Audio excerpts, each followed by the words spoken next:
Councilmember Moore. Here. Councilmember Quinn. Here. Deputy Mayor Henderson. Here. Mayor Campbell. Here.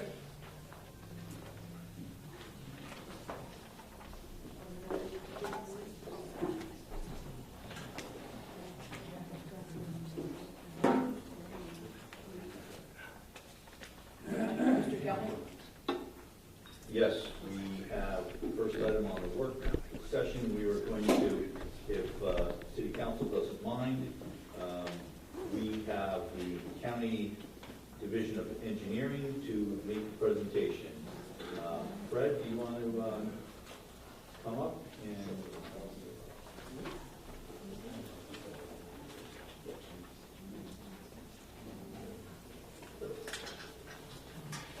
The county and the DOT and the federal, we have federal funding to improve County Route 40 by preparing a road diet which would reduce the number of lanes from 4 lanes to 2 lanes in each direction with a turning lane. It will provide shoulders and improve some of the sidewalks and the crossings. This improvement needs to be, approved by the plans, need to be approved by the board. And I guess we also need an easement on Springwood and County Route 40, which is city property, to accommodate a turning lane for larger vehicles and maintain a good operating condition for the traffic. Any questions? I do have plans, and the project will be funded by the federal government. So we'll be coming down. What's your time frame to start? Well, plans were submitted to the DOT by the 15th. We don't have resolutions, everything in hand by the end of the week.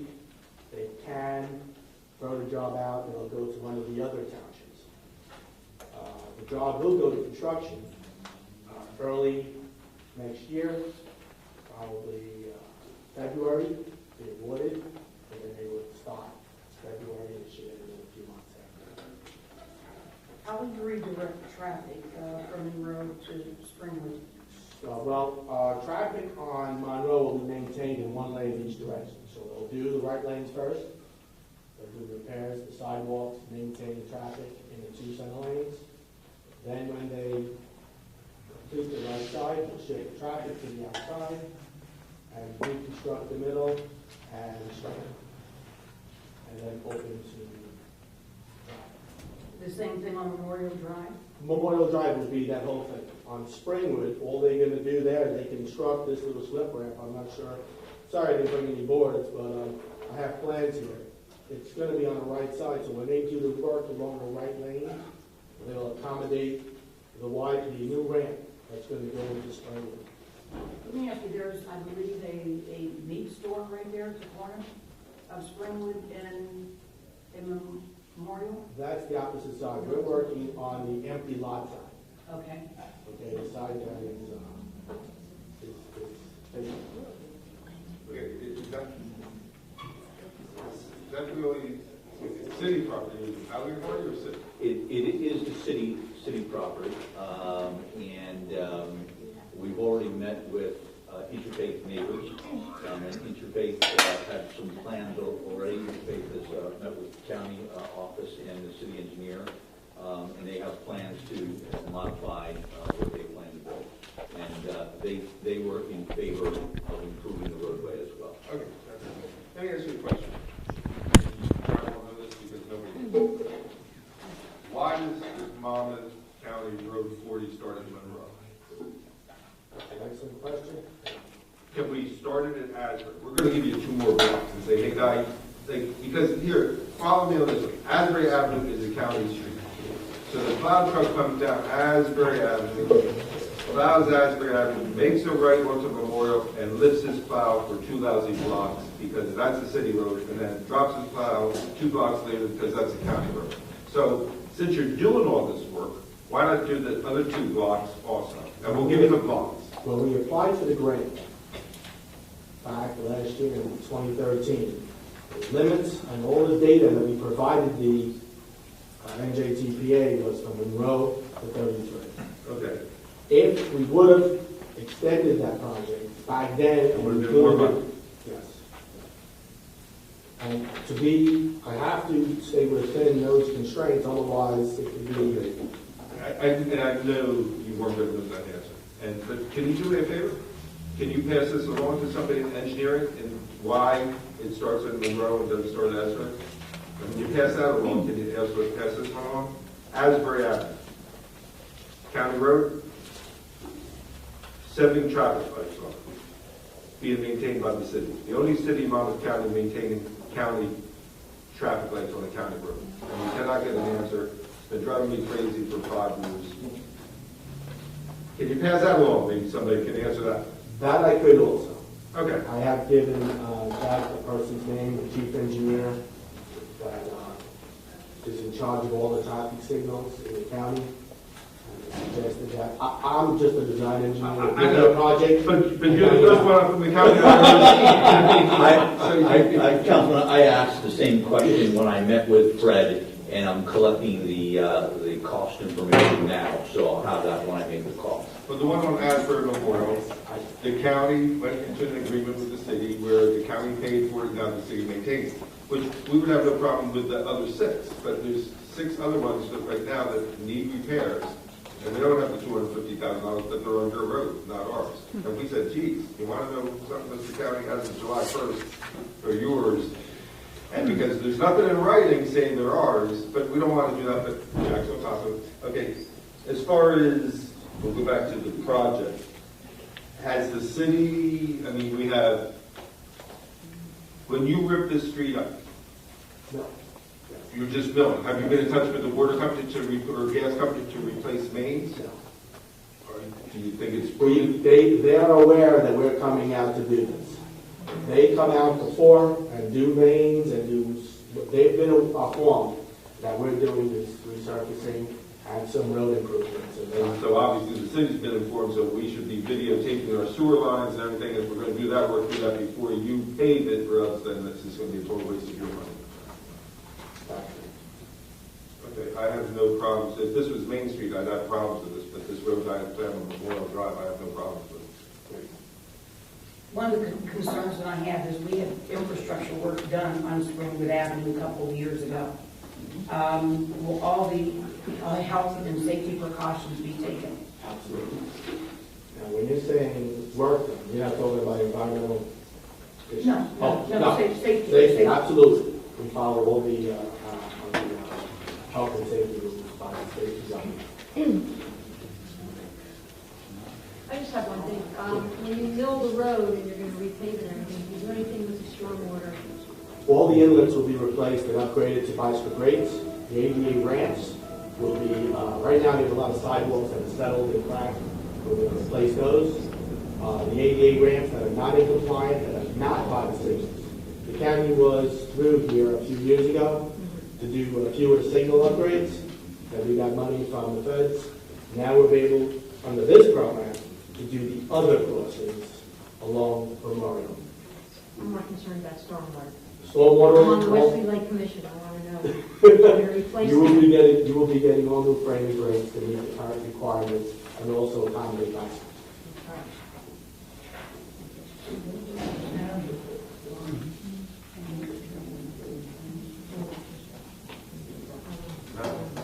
Very good. So, Council, there is a resolution in your packages that would authorize the right of entry agreement that the county has prepared and submitted to you for your consideration. So, you can take the vote on that during the regular portion of the Thank you. That's your message, John. Thank you. That's Jack's message, John. Very good for right now. Thank you very much. You're welcome. Thanks, Fred. And you'll tell us somebody from the county, don't go there, they ask questions. It's typical for all the towns. So far, the few that I've attended, everybody wants as much of as possible. Thank you very much. You're welcome. Have a nice evening.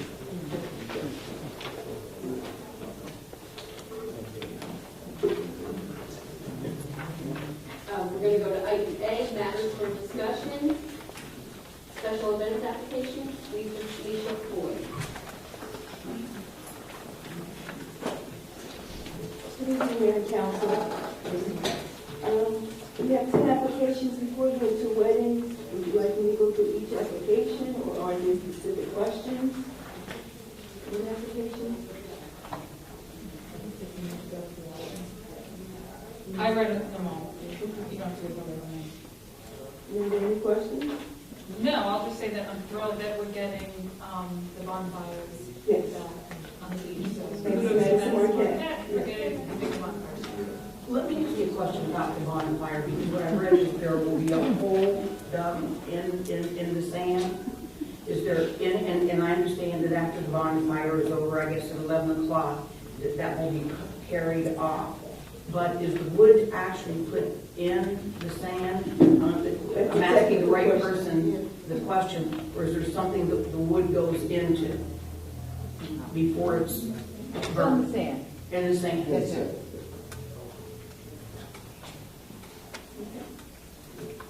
Thank you. Thank you. Item 3, presentation. Items presented by North Goodman. I'm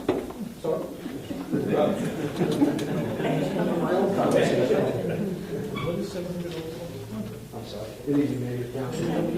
Just have one quick item. We received a request for a handicap parking space from the resident for 1130 Monroe Avenue. Everything's been checked by the traffic safety unit, and we're recommending approval. Okay. With council's approval, we'll prepare that ordinance for the draft at the next time meeting. Item B, items presented by Donald Sander. Good evening, Mayor and Council. Just one item for you this evening.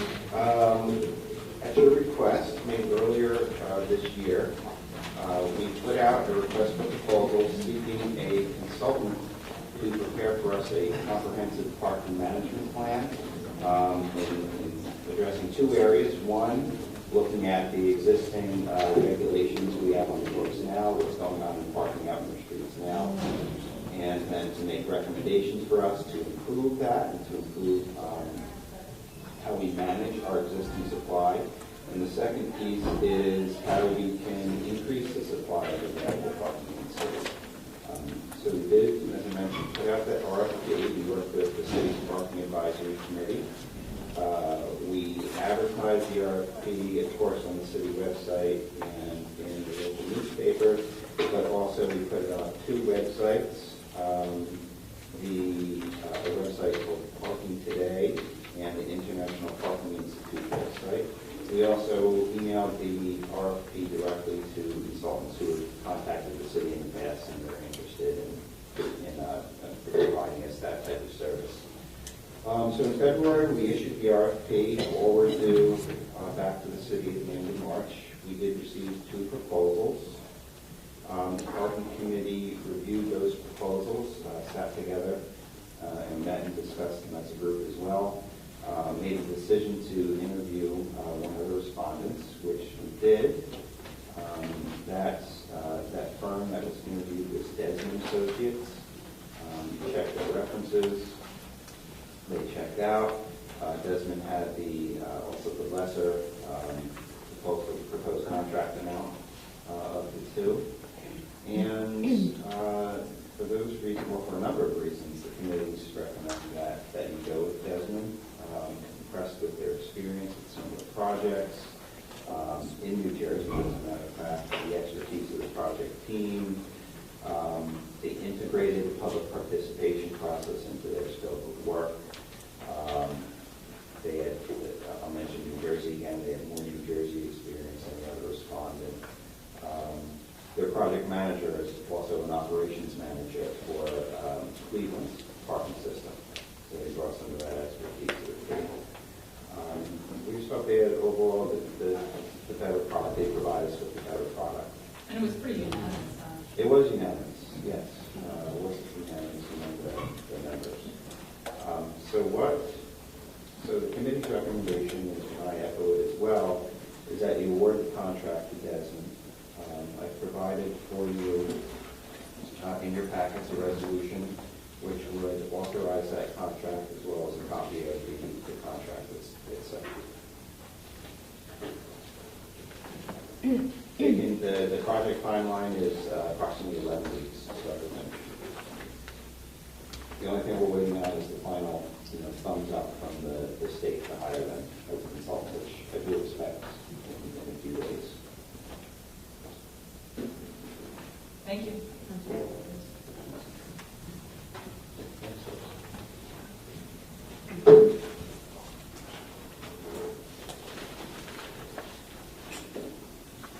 We'll move on to item C, matters from city council. John?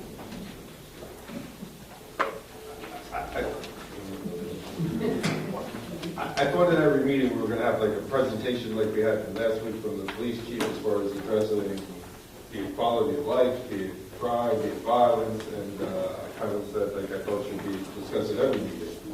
So who's here to make a presentation tonight? If not, I guess it'll be the next meeting. And if that's something that the council wants, should I make a motion on that and see if I get 2 other votes? Councilman, I don't believe it's necessary. However, I need to discuss with the chief and lay out, some guidelines on what he should be presenting every week. And the chief is here, so we also have a meeting tomorrow morning, and we'll discuss that. So we can Yeah, and I'm not saying it has to be police every 2 weeks. I mean, we can have fire, we can have code, we can have Tony Nuccio with his department. I mean, we have a lot of departments that are doing a lot, and they all do come together, be it quality of life, be it violence, and they all intermingled. So it doesn't have, I'm not expecting the police to come every week and tell us what they're doing and tip off the bad guys, but it would be nice if every meeting we got a report of, hey, guess what? You guys don't know this and nobody in the public knows it, but here's good news, we are doing this. Very good. Okay. That's all I have. Thank you. Sue? Sure.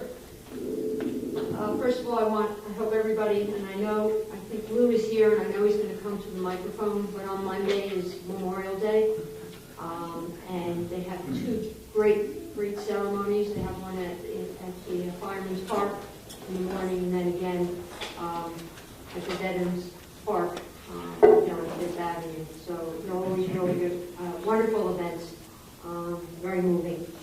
So I'm sure there'll be something about that. Second of all, good article in the press, nice photo of Rita, about the tax abatements and pilot programs.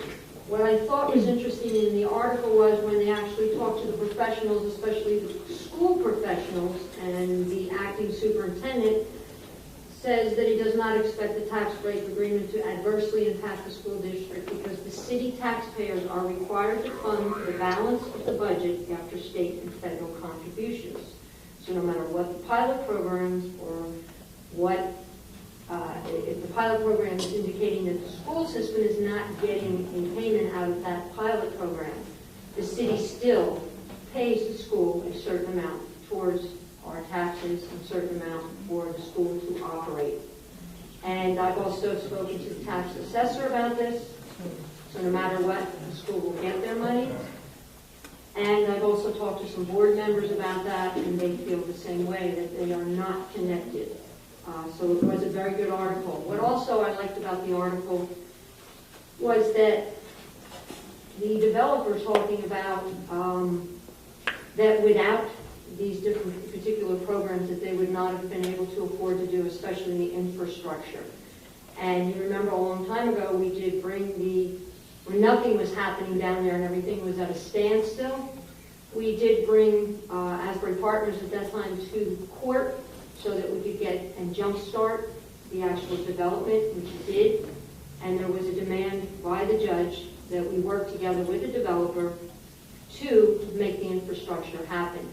And the pilot programs is what actually jumpstart the buy and started redevelopment down there. You can't, just like Springwood Avenue, we took a hit because we did infrastructure with the Obama money, but you cannot do development somewhere unless you first do an infrastructure.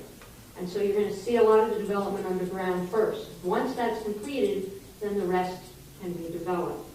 So it was important that we did that. And because of that, sold out. And we're hoping that, I know some of you people are against it because you feel that we're taking money from the children, but the tax assessor told me that the school always gets their money, no matter what that you feel. So I thought that was a very good article and actually supporting the need for it. And that's it. Yeah, I have a couple of things. One, we have a list of the recreation programs. I'm on the recreation committee with Leisha, and we have a list over there. We're going to get it online. It's a list in progress, so to speak, because we're still looking at some other things. So just ask people to grab that. I want to acknowledge a student in town, Alicia Allen, who was the valedictorian and qualified for a $100,000 scholarship, which I know I personally will reach out and send her something, but I think it would be nice if the council also just dropped her a card and said we're super, super proud. Maybe we should bring her here. Yeah, I think an acknowledgement, I mean, that is a huge, huge accomplishment, a $100,000 scholarship award. So a couple of, I'm going to cross off because I got a list. Jack, Green Acres opened up, so we're going to apply for Green Acres, and the deadline, I think, is the end of July. We are, and I was going to comment on that and ask City Council if they had any recommendations other than our Broadway Cove area. Okay. And maybe you can give us a time frame on how that, just so we're not scrambling in mid-July to get this done. Related to the article that Sue's talking about, I also talked to Eric and asked for him to explain it a little bit to me. And through that conversation, I would just ask that the city look at all of our pilot programs. I would even, I don't know if I need to make a motion to do this, but I just think we should audit and ensure that all of these we're collecting for everything that we should be collecting for on these pilot programs. I know there's different pilot programs for different things with different years. And it's important to me that we're really on top of the pilot programs. They are complex, and somebody's watching them and ensuring we're getting all our money. So can we do like well, let me ask this. Who looks at the pilot programs and make sure we're getting all our money? And how hard would it be to get an audit on them to see if we are behind in any of them? Well, we could contract independently for audit. I don't believe any of them are complicated enough. They are required to provide an audited financial from a CPA. Eric has met with the tax collector. I believe everyone is current, although I could double check with the tax collector and Eric. That has been on my radar. So I could provide a report to City Council which would identify each one of the pilots and the status of each and how much each pays. That would be fantastic. And this one's for Mark. So Mark, I got a couple of calls about the alleys in town and that there's a lot of loitering either going in them, drug dealing going in them. Nobody really knows what's going in them. And I know that I know there's a concerted effort to put lighting in them, which I absolutely appreciate. But two things. One, can we put up any, and this would probably be DPW more than you, but can we put up some sort of no loitering sign? If you're not going to your house in this alley, get out of the alley, why are you here? And is there any way to kind of enforce that? So without obviously violating anyone's constitutional rights, but if you're hanging out in an alley and you don't live anywhere near this alley, get out of the alley. Have to be careful with the loitering issue, Okay. because there is no loitering ordinance or statute anymore. Okay, what happened to the loitering? Just out of curiosity, what happened to the loitering? Several years ago, that was ruled as unconstitutional. Okay. So if you're on public property, just something that we have to be careful of. And those are all of those alleys are public property? Because aren't the homeowners required to maintain a portion of the alley? That's the public property. So they don't have to? Okay. But the city has street. All right, okay. So, all right, I get it. So loitering signs are out. So I would Keep just- an eye on the alleys, let me say that, in a respectful way. We do have some signs at different locations in the city that designate the area as a zero tolerance zone, quality of life zone, encouraging citizens to contact the police when they see people that are just kind of hanging around. So we can put something up there like that, that wouldn't be a problem. And even just put it on the radar for the police officers. And I'm saying this because 2, if not 3 people called me in the last 2 or 3 weeks about problems on the alleys. And I can go more in depth on which alleys it is. That's what I was gonna say. Just pass, tonight, I'll pass on an email to each squad so that they know to make additional checks at those areas. That's it. That's all I have. This summer is going to be kicked off this weekend. This coming Friday, WCBS FM will be on the boardwalk from 6 a.m. to 10 a.m. in the morning. And so everyone is invited to come out. And then also this Friday at 1:30, let's see, Madison Marquette and Jackie Pappas were instrumental in getting Governor Chris Christie here. Yeah, oh, she said it's all Jackie. But anyhow, so Governor Christie will be here at 1:30 on Friday. Lou will mention, I won't talk about the Memorial Day celebrations because I'm sure he will get up and speak about that. Yesterday, I was in an all-day seminar with Don Samet. Paul McEverly from Interfaith Neighbors was there, and also another resident of the city of Asbury Park. And the topic of discussion was gentrification in various areas. So I will be reaching out to those individuals that gave the seminar to see if they can come to Asbury Park, because I'm sure there are many people that would like more information or various views on gentrification. And the 2 people that gave the presentation gave different viewpoints regarding gentrification. Fireworks, we're working on, I think Carrie will say this fireworks for this Sunday night. If you approve, yes, sir. Okay. They're on the agenda. I think it's likely that it will go through this Sunday night on the boardwalk. June 14th, Super Safe Summer, and it is basically a program that the Community Action Network is doing along with the Chamber of Commerce Community Development Initiative, and the location is going to be on Springwood Avenue and Atkins Avenue. The intent there is to make sure that the youth and their parents know about summer programs that are being offered throughout the city. And so there's a lot of planning going on behind that. Was it last Friday? I think it was last Friday. Asbury Park High School alumni gave their awards dinner. It was fantastic. And it behooves everyone to go on the website, the alumni website, and see all the people from Asbury Park that graduated and how successful they have been. I'm not exactly sure. I think it's somewhere around 60 or 70 people since the Alumni Association formed that have been awarded recognition as to their contributions. It's really something that the city can be very, very proud of. And that's it. Item D, matters from the city manager.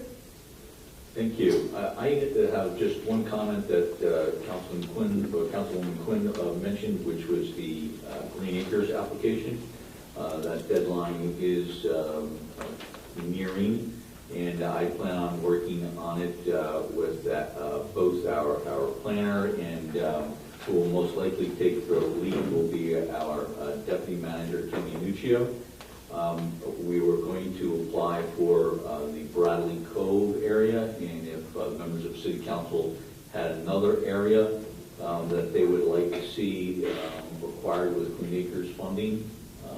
Do you have to pick an area, or can you just apply and then pick the area after? I did print the application, but I haven't picked out Make an area. Okay. we're through, but I fully get to pick an area. Maybe the public has some ideas. They can save the public portion. And that we'll start to work on that application down in the next week or so. Is it a lengthy application that's going to take a lot of time, or can you bang it up pretty quick? I haven't looked at this year's. My recollection is that it's pretty lengthy. Yeah, Tony Michio has completed applications similarly, and he may be taking the lead with my assistance and Don in any community support.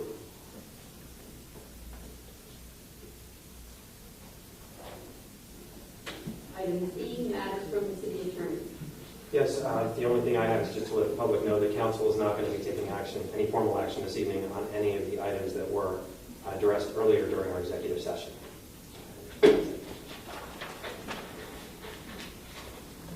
Motion to